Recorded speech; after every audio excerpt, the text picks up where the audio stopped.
나는 내가 사랑하는 자를 위하여 노래하되 내가 사랑하는 자의 포도원을 노래하리라. 내가 사랑하는 자에게 포도원이 있으며 심히 기름진 사내로다. 땅을 파서 돌을 제하고 극상품 포도나무를 심었도다.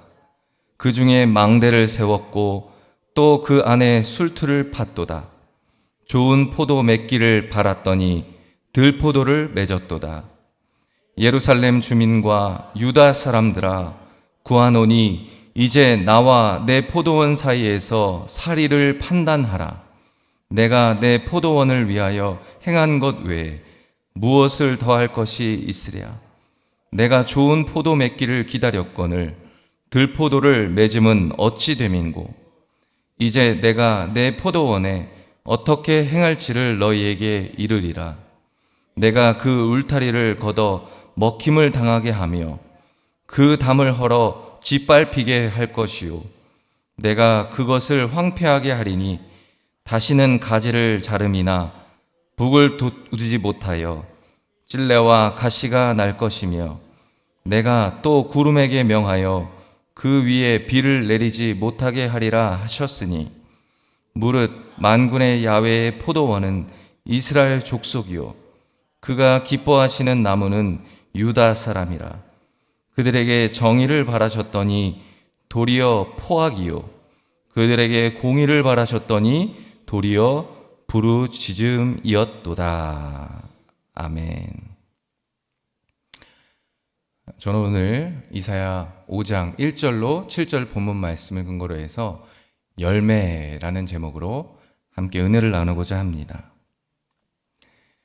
사람이 인생을 살아감에 있어서 일일이 하나하나 다 열거할 수 없을 만큼 많은 것들이 필요합니다. 그 중에서 가장 필요한 것이 무엇일까라고 제가 생각을 해봤더니 바로 사랑이고 관심이고 애정인 것 같습니다. 남편분들이 직장에서 열심히 수고하면서 땀을 흘리면서 그렇게 일하는 것은 자기의 출세를 위한 것도 있지만은 무엇보다도 내 가정을 사랑하기, 내 가족들을 사랑하기 때문에 그렇게 가족들을 위해서 수고하는 것이죠. 한 가정의 가장이 이렇게 땀을 흘리면서 그렇게 일을 하는 것이 가족들을 사랑하기 때문인 것처럼, 오늘 본문을 보면 하나님께서 우리를 얼마나 사랑하시는지를 확인할 수가 있습니다. 비록 짧은 본문이지만 이 한 구절 한 구절 강조된 것이 하나님의 사랑을 읽기에 충분한 구절인 것 같습니다. 그러나 후반부에 보면 또 한편으로 하나님께서 얼마나 세상을 향해서 홀로 마음 아파하시고 분노하시는지도 우리가 살펴볼 수가 있습니다. 우리 1절을 다 같이 함께 봉독해 보겠습니다. 나는 내가 사랑하는 자를 위하여 노래하되 내가 사랑하는 자의 포도원을 노래하리라. 내가 사랑하는 자에게 포도원이 있으며 심히 기름진 사내로다. 이 1절의 말씀 속에 단 한 구절이지만 많이 반복된 말이 있었어요. 바로 내가 사랑하는 자. 이 말이 3번이나 기록되었습니다. 이렇게 반복돼서 강조된 것을 보면 하나님께서 우리를 얼마나 사랑하시는지를 확인할 수가 있습니다. 하나님과 이스라엘의 그 관계를 표현하는데 가장 적절한 단어, 그것이 바로 사랑이라는 것입니다. 이것은 하나님과 나와의 관계를 설명하는 데 있어서도 마찬가지입니다.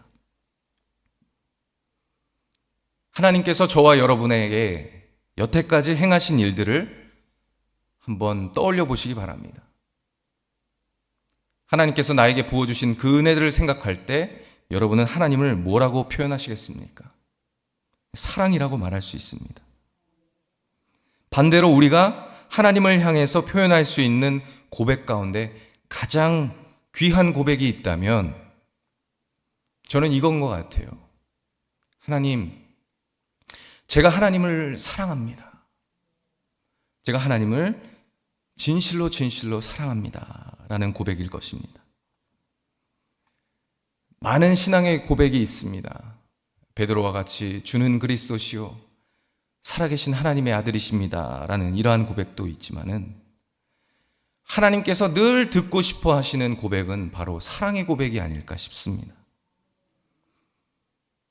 우리가 기쁜 일을 만났을 때에도 또 정말로 인생의 성공을 경험했을 때에도 하나님을 향해서 드릴 수 있는 최상의 고백은 바로 하나님, 저는 하나님을 사랑합니다. 라는 고백입니다.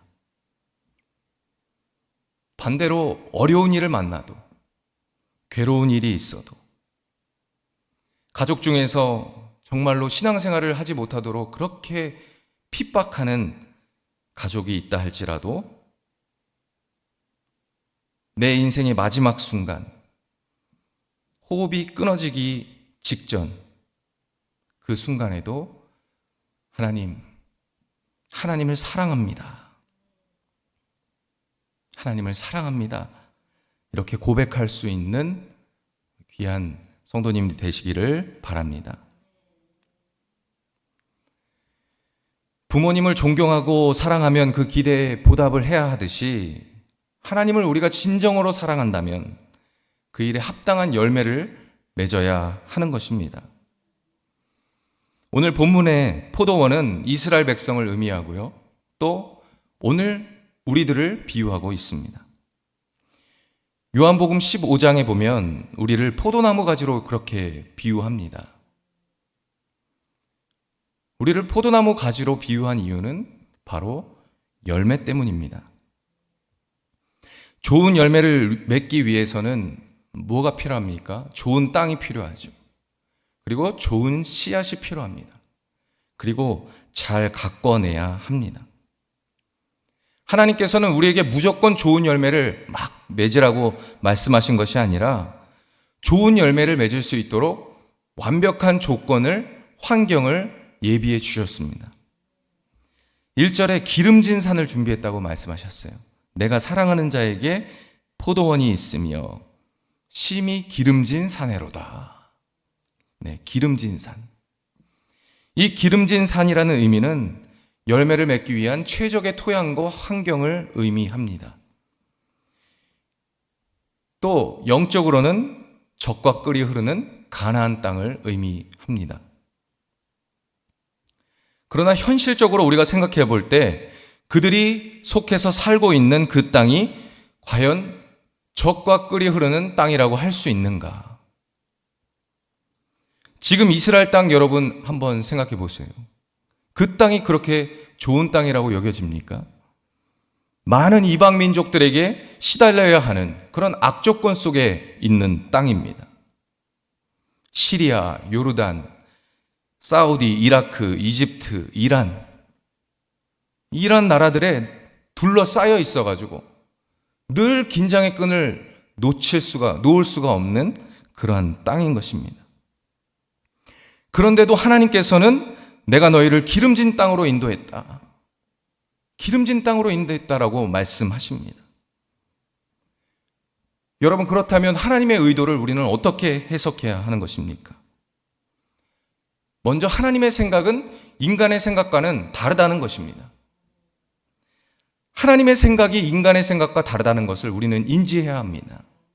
이사야 55장 8절에 이는 내 생각이 너희의 생각과 다르며 내 길은 너희의 길과 다름이니라.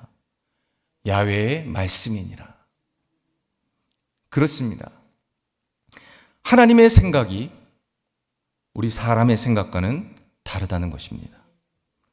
그렇기 때문에 늘 우리는 하나님의 뜻을, 하나님의 생각을 구해야 하는 것입니다. 사람들의 기준은 어떻습니까? 푸른 초장이 뒤덮여 있고 쉴만한 맑은 시냇물이 막 흐르는 그곳이 기름진 땅이라고, 젖과 꿀이 흐르는 가나안이라고 그렇게 생각하지 않습니까? 그러나 하나님의 기준은 때때로 메마르고 이방인들에게 둘러싸여서 늘 위협에 시달리는 그 땅이라도 하나님이 기름진 땅이라고 말씀하신다는 것입니다. 왜냐하면 그곳에서 하나님이 원하시는 열매를 맺을 수가 있기 때문입니다. 성경의 이스라엘 역사를 보게 되면 이스라엘 백성들이 언제 하나님을 가까이 했고 언제 하나님을 멀리 했습니까? 평안하고 군사력이 강할 때, 주변 나라에게 막 조공을 받을 때, 그때는 오히려 우상을 섬기면서 하나님을 멀리 했어요.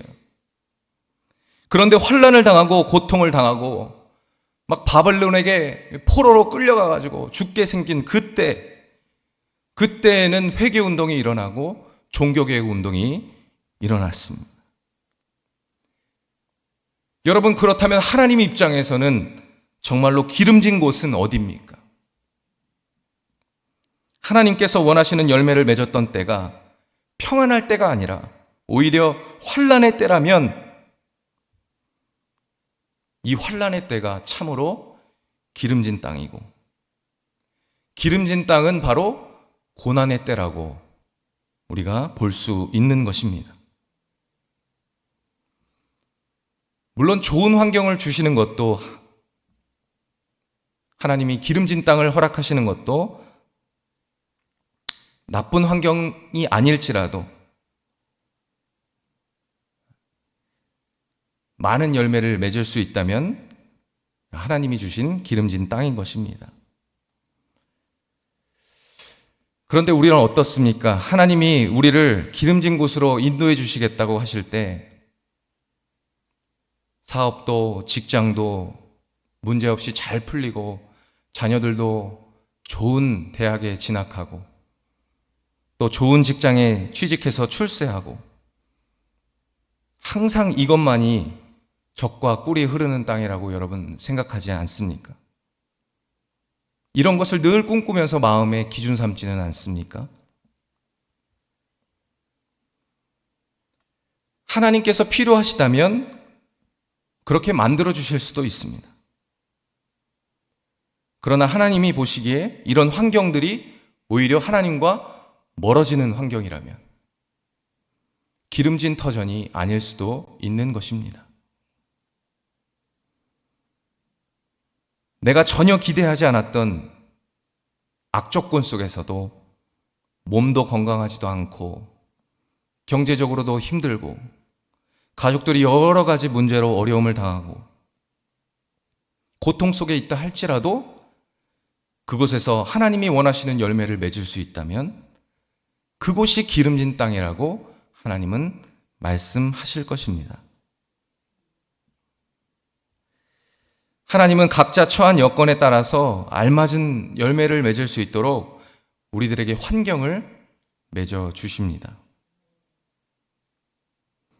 여러분, 주어진 환경에 우리가 원망불평할 것이 아니라 하나님의 뜻을 구하는 저와 여러분이 되시기를 축원드립니다.